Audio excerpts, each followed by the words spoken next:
What's up, YouTube? It's the Action Figure Grader coming back to you with another video. I hope that everyone is having a good week so far. Thank you so much to all my Patreon supporters. You guys allow this channel to happen in its current iteration, so I appreciate all of the channel support. I decided we would do something a little bit different today. The siren call of collecting really small items it's really giving me the urge. It's really giving me the urge to buy some graded trading cards. So I thought I would pull together a video on some recent sales prices, look at a bunch of different lines, everything from the original vintage 1977 original Topps series cards. I've got some modern stuff. I've got some stuff that's kind of in between. And if you're looking for seasoned expert analysis on the trading card market, you are absolutely looking in the wrong place. I know hardly anything about the trading card market, but I have been doing a lot of research on it because I really am tempted to buy some of these.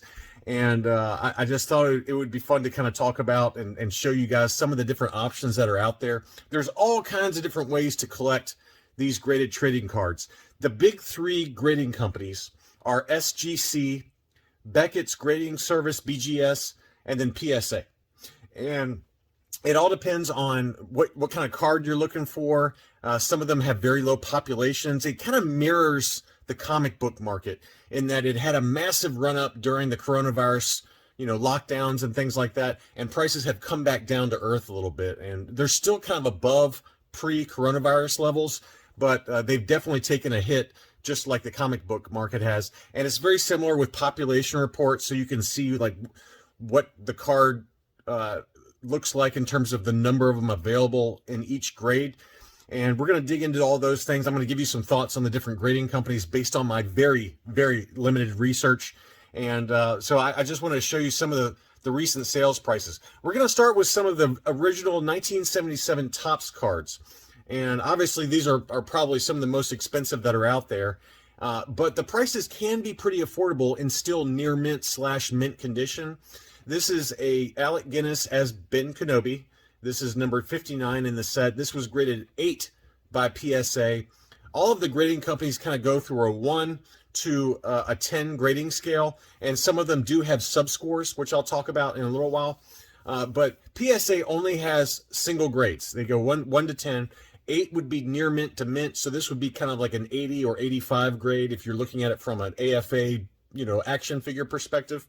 And as you can see here, while expensive, $175 was the sales price on this one.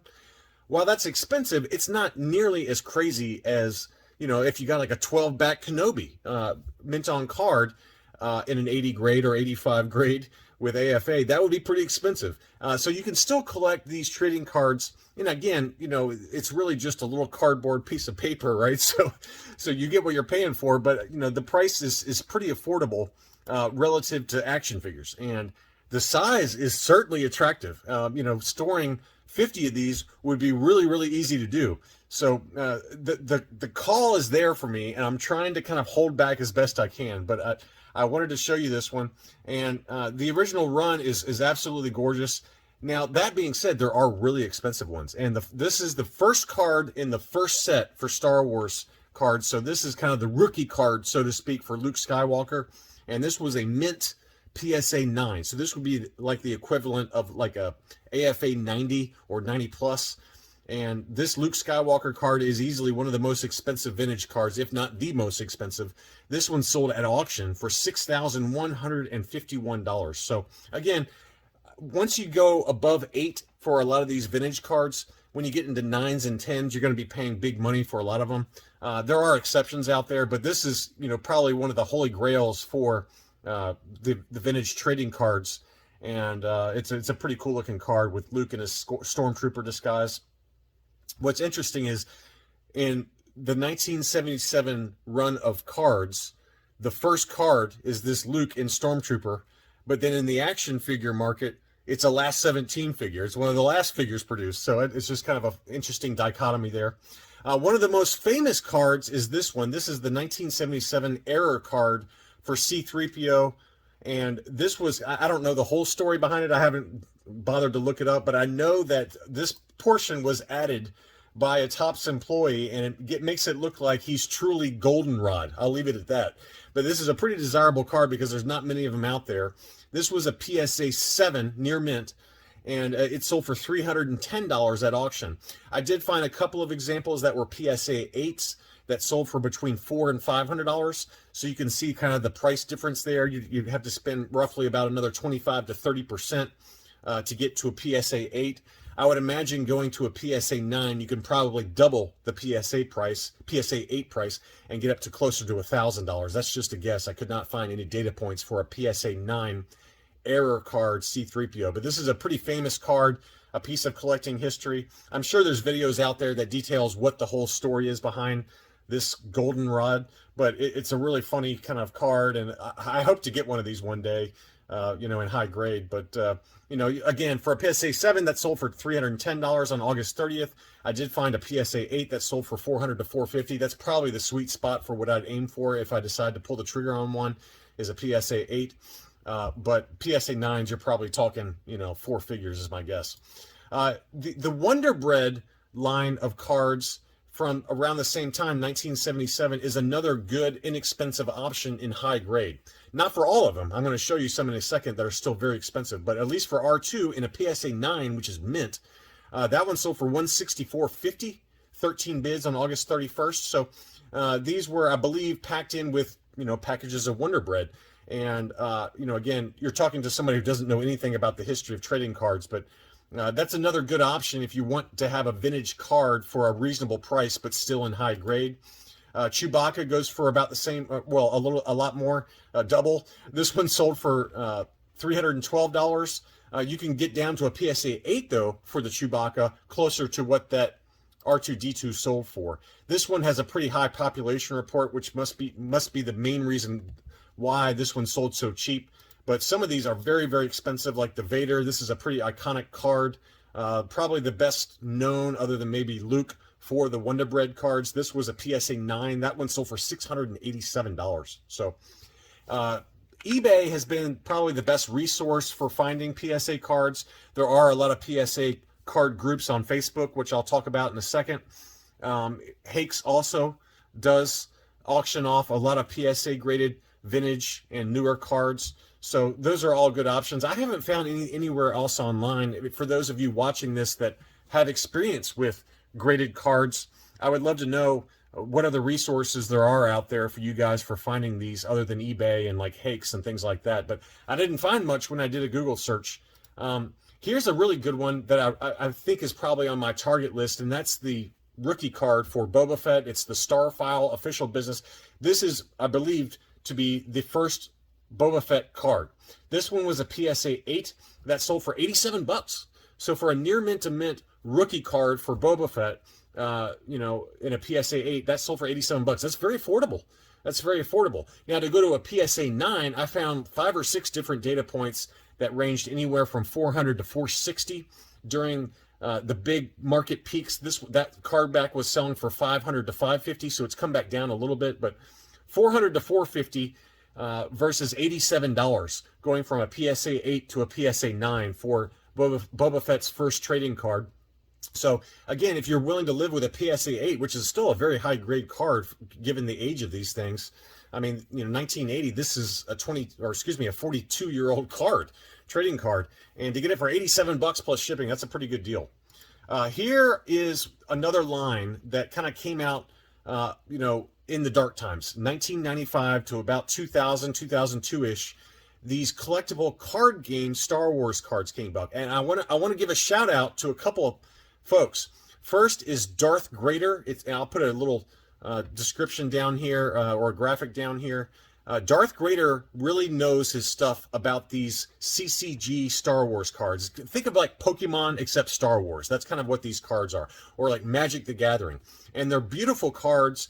They're very, very low census numbers. Not many people have been grading these. But Darth Greater, who has a small YouTube channel, I'll put a link to his YouTube channel in the video description. But he does PSA kind of unboxings for these. He just got back like 300 of them earlier this year.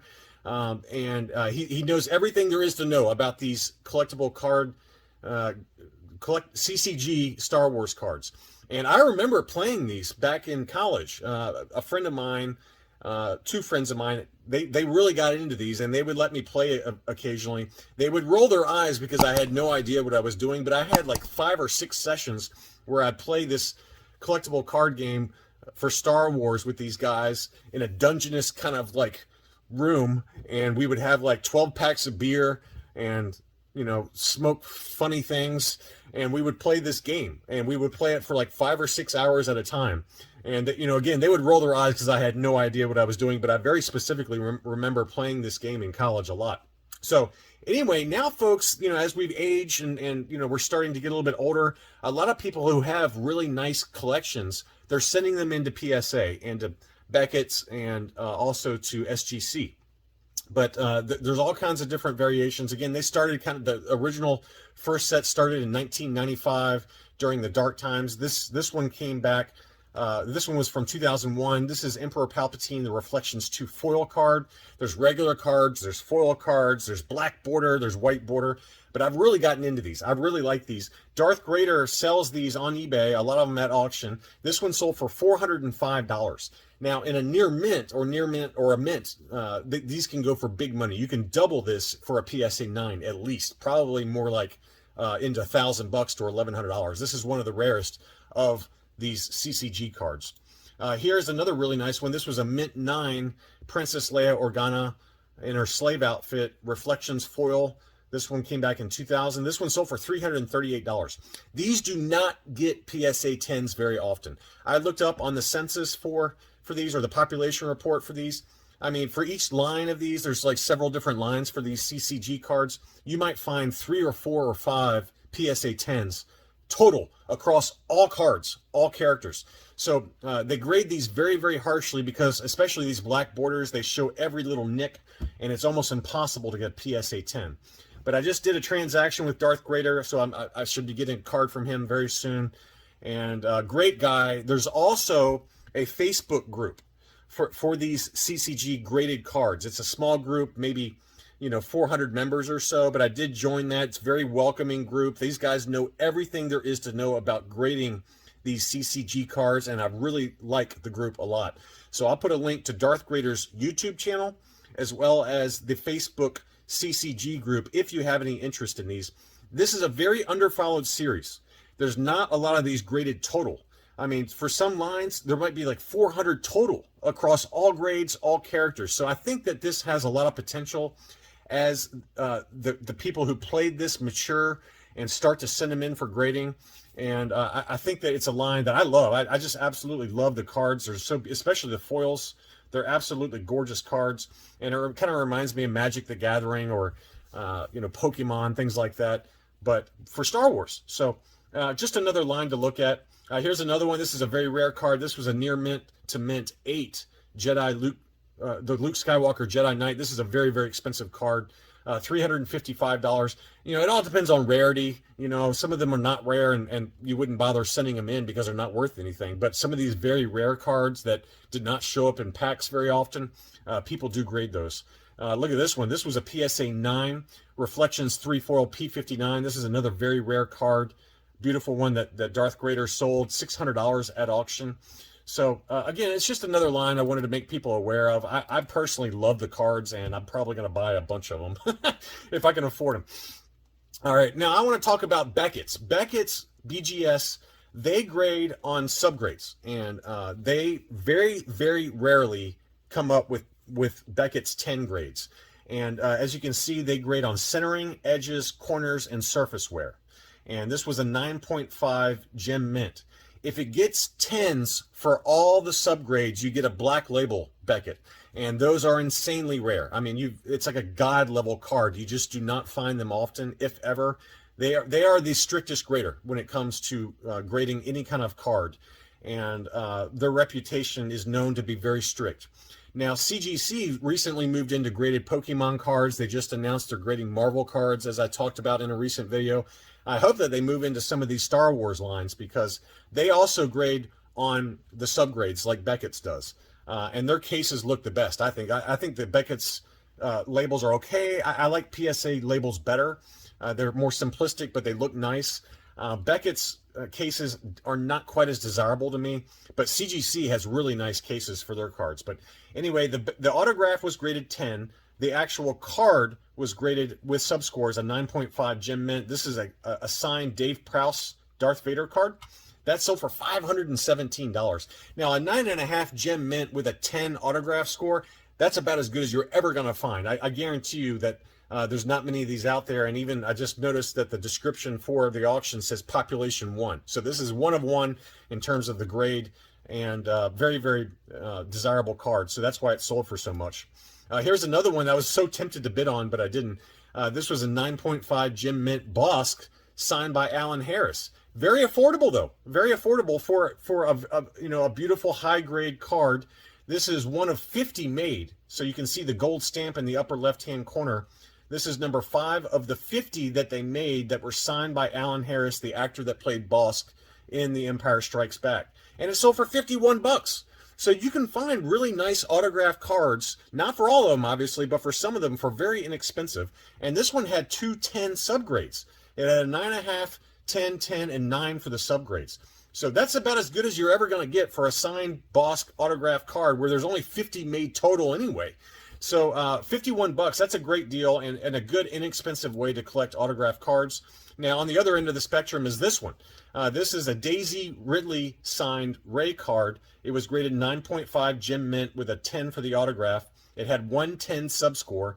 That one sold for $1,358. So again, these are all extremely rare cards, and especially Daisy Ridley, who does not do a lot of signings, and when she does, she charges a lot of money for it. So you're going to be paying big money for some of these autograph cards. Another line that I really like, and I actually did pick this one up. I didn't pay $90, but I did pick this one up, and that's the living set. They kind of harken back to those 1977 to 1980, 1983 cards that Topps made. As you can see, it's a very similar style to the cards, but they came out in 2020 and 2021, even into 2022. They're still producing them now. And they do limited production runs, and you can get them in PSA 10s, gem mint, very easily and very inexpensively. Now, this one sold for $90 at auction on September 1st, and that's a little high. You can pick this Mandalorian card up for as low as 50 to $60. I think I paid $68 for my gem mint 10. But it all depends on centering and how perfect it looks. The case doesn't have any scratches, things like that. But this was a little bit higher than where this one has been selling here recently. Here's another one. This one was a signed Fennec Shan card. So this one is just the autograph is graded. You can see there on the PSA card label, auto grade. So gem mint 10, but again, that's not grading the card. That's just grading the autograph and the quality of the autograph. I guess they look at like smudges and how clear the signature is, things like that. But this one sold for $99 plus $3 shipping for a nice signed Fennec Shan card. So pretty cool. This is one of the more expensive cards in this living set so far. Some of the more expensive ones are Boba Fett, Darth Vader, Ahsoka Tano, Sabine Wren, Grand Admiral Thrawn. So, obviously the most popular characters. And this one sold for $157. That's about the going rate for the Boba Fett Topps living set. The Darth Vader is very expensive. This one sold for $205. They must have very low print runs because this is number 1 in the set, and the print runs increase as they go up. So the Vader card is the first card in the series, so it's very desirable, and it's also a great image, obviously. But $200 has been about the going rate. Another one of these just sold last night that I did not include in this video that sold for almost the same price. So this is one of the more expensive ones, but you're going to pay even more for the Ahsoka Tano.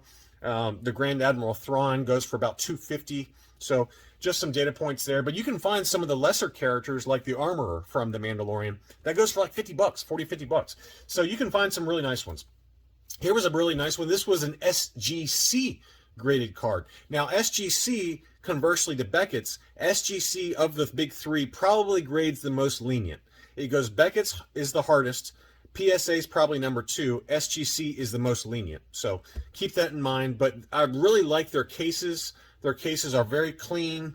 The labels are nice. I really like them. They don't grade on subscores, but this one was a Gem Mint 10 Topps Chrome Mandalorian Visions card. It was best offer accepted. It was listed for $150.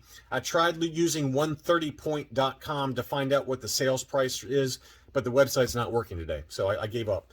But it's a beautiful card for the Mandalorian, and it was $150 best offer accepted. Really cool card. Next up is a 10 grade black refractor Grand Admiral Thrawn. This was only 10 made total of these, and this one sold for $150 and change at auction. And to get one of 10 cards made for Grand Admiral Thrawn in a Gem Mint grade from SGC, that's a pretty good deal in my mind for a pretty rare card. Next up is another line that is really taking off in price, and that's the Star Wars Sapphire set. There's all kinds of different colors. There's aqua, as it's labeled here, for this Grand Moff Tarkin. But there's like blue sapphire, there's like reds, all kinds of different colors. But this is another very popular set, even though it's brand new. This one sold for $131. It was one of 99 made, as you can see here in the label. So they're produced in low numbers. It's kind of artificial scarcity, so to speak. But the cards do present nicely. It's kind of like an alternate take on the vintage cards as well as the living set. Very similar style, but kind of has like a gem ruby kind of quality to the edges. Again, here's a sapphire version for Princess Leia Organa. This is a pretty expensive card. This was graded PSA 10 and sold for $155. I didn't include any of the vintage cards from the Empire Strikes Back run of 1980. There's also Return of the Jedi cards from 1983 and stickers and things like that. So you kind of almost have to pick your poison with graded cards as to what you want to collect. But lots of different options across different price points, and you can get really nice mint cards for, in some cases, very good deals. So, but I think it's a cool line. Obviously, it's another rabbit hole, so to speak, but for those of you who have space issues like me and you want something different to collect and learn about, it's a really cool thing to look at, is graded trading cards. That's all I really had for this video. Thanks so much for watching, and I will be back soon.